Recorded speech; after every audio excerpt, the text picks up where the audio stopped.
Assalamualaikum warahmatullahi wabarakatuh. Kembali lagi di channel IVA garis bawah Ayla Channel. Di video kali ini, saya akan memberikan informasi tentang gejala penyebab dan cara mengobati rasa nyeri di bagian dada. Tapi sebelumnya jangan lupa subscribe, like, komen, dan share video ini.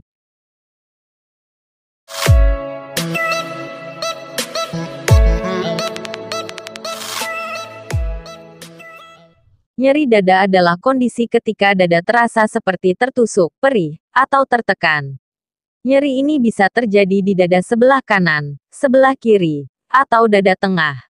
Nyeri dada tidak boleh diabaikan, karena bisa jadi merupakan gejala dari serangan jantung. Nyeri dada dapat berlangsung sangat singkat atau terjadi selama berhari-hari, tergantung pada penyebabnya. Untuk mendapat penanganan yang tepat, segera periksakan diri ke dokter, terutama bila nyeri menjalar ke lengan, leher, rahang, dan tembus ke belakang, serta diiringi sesak napas dan keringat dingin. Penyebab nyeri dada. Penyebab nyeri dada sangat bervariasi. Namun, kondisi ini akan sangat berbahaya bila disebabkan oleh penyakit jantung dan pembuluh darah, seperti serangan jantung akibat tersumbatnya seluruh aliran darah ke jantung.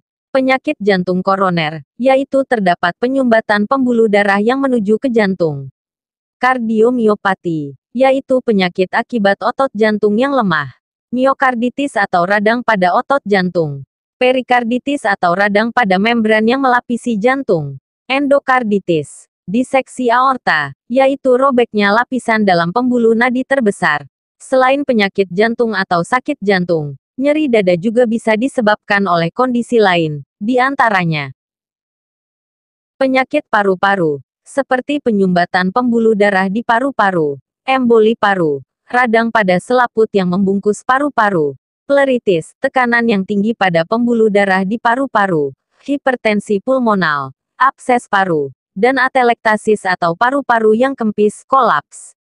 Gangguan sistem pencernaan, seperti penyakit refluks asam lambung, GERD, batu empedu atau radang kantung empedu, kolesistisis, serta peradangan pankreas, pankreatitis. Gangguan pada otot dan tulang dada, seperti radang tulang rawan yang menghubungkan tulang rusuk dan tulang dada, kostokondritis atau patah tulang rusuk. Kondisi medis lain, seperti herpes zoster, cacar ular, atau serangan panik. Gejala nyeri dada. Rasa nyeri dada yang dialami setiap orang, baik orang muda maupun lansia, dapat berbeda-beda, tergantung pada penyebab yang mendasarinya. Berbagai variasi keluhan nyeri dada meliputi nyeri dada terasa di sebelah kanan, kiri, tengah, atau seluruh bagian dada. Nyeri hilang timbul yang berlangsung beberapa menit, atau nyeri yang berlangsung lama dalam hitungan jam hingga terus-menerus. Nyeri yang terasa seperti tertusuk, terbakar, atau seperti ditekan. Nyeri dada yang memburuk bila beraktivitas. Nyeri dada yang membaik atau memburuk ketika posisi tubuh berubah. Nyeri yang semakin meningkat saat menarik napas atau batuk. Nyeri yang menjalar ke bagian tubuh lain. Orang yang mengalami nyeri dada juga dapat mengalami keluhan lain sesuai penyakit yang dialaminya, seperti mulut terasa pahit, sulit menelan, batuk, atau timbul ruam pada kulit. Segera ke IGD di rumah sakit terdekat bila merasakan nyeri dada seperti ditekan, menjalar ke rahang, lengan, leher, atau tembus ke belakang, yang disertai dengan keringat dingin, pusing, mual dan muntah, jantung berdebar, sesak napas. Diagnosis nyeri dada. Untuk mengetahui penyebab nyeri dada, dokter akan menanyakan perihal gejala yang dialami dan penyakit lain yang juga diderita. Kemudian, dokter akan melakukan pemeriksaan fisik, termasuk mendengarkan detak jantung dan suara paru-paru menggunakan stetoskop. Untuk memastikan penyebab nyeri dada, dokter akan melakukan beberapa pemeriksaan lanjutan, yaitu elektrokardiografi (EKG). EKG dapat memperlihatkan aktivitas listrik. Tujuan pemeriksaan ini adalah untuk mengetahui apakah nyeri dada disebabkan oleh serangan jantung. Foto ronsen dada. Pemeriksaan ronsen dada dilakukan untuk melihat bentuk dan ukuran jantung, serta adanya gangguan pada paru-paru, seperti paru-paru basah atau paru-paru kolaps. Tes darah. Tes darah dilakukan untuk mengukur kadar zat kimia tertentu dalam darah yang meningkat ketika terjadi serangan. Ekokardiografi. Ekokardiografi dapat membantu dokter jantung melihat bagian jantung secara detail dan mengetahui fungsi pompa jantung. Kateter jantung. Pemeriksaan ini dilakukan untuk memeriksa penyumbatan pada pembuluh darah. Endoskopi. Endoskopi dilakukan untuk melihat kondisi saluran pencernaan, menggunakan selang khusus berkamera. Pemeriksaan ini dilakukan apabila dokter menduga nyeri dada disebabkan oleh penyakit refluks asam lambung. CT scan. Pemeriksaan CT scan dilakukan untuk memeriksa kemungkinan penggumpalan darah di paru-paru, emboli paru, dan memastikan pembuluh darah arteri pasien tidak robek, diseksi aorta.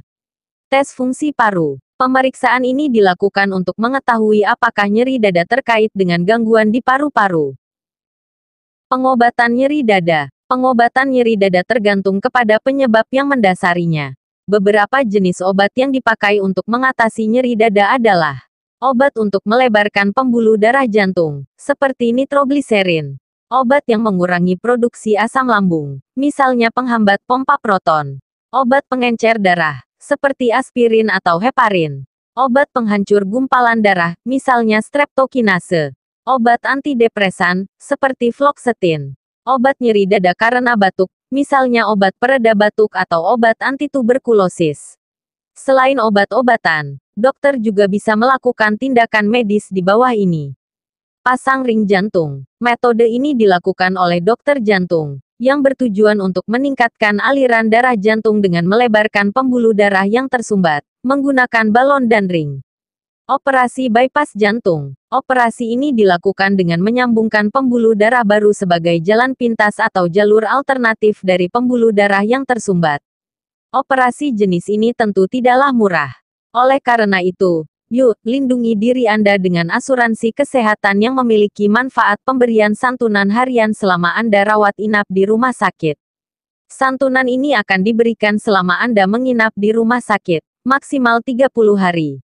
Reinflasi paru-paru. Prosedur ini dilakukan dengan memasukkan tabung ke rongga dada, guna mengembalikan bentuk paru-paru yang kolaps, mengempis.